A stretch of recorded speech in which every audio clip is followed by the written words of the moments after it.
Good morning guys. So today kay mamilo or tayo na ay ako ay magtutupi ng mga damit. Kasi tingnan nyo naman.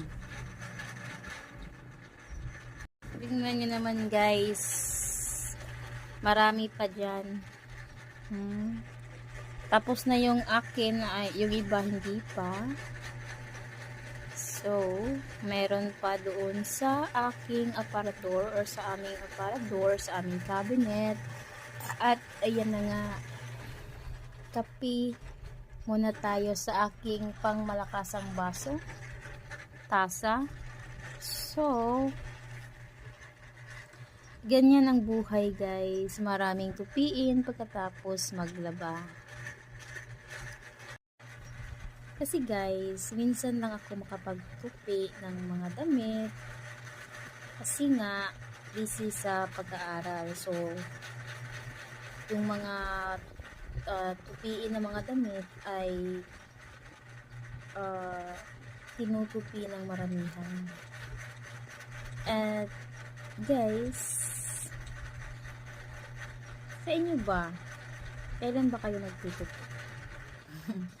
Every day or every after washing, dried na yung mga damit, or it takes 2 more days or 1 more day to tupi ng mga damit.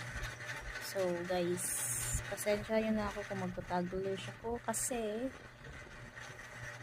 I'm not that good in speaking Tagalog kasi I'm Bisaya, you know? Now you know. So guys, boring dito. I mean, nabobored ako kasi ang mga bata ay nasa paaralan.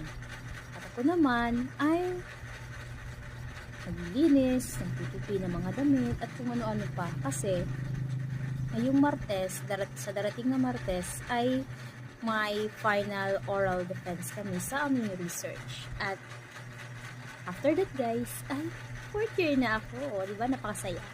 So after those long years na aking paghihirap, napakahirap talaga guys. Mahirap ang pag-aral kasi pangarap ko talagang maging isang future educator. Gusto ko talagang maging isang guro kahit na ang aking edad ay medyo late na, pero may kasabihan nga na hindi basihan or there is no limit in educating ourselves, diba? Every day we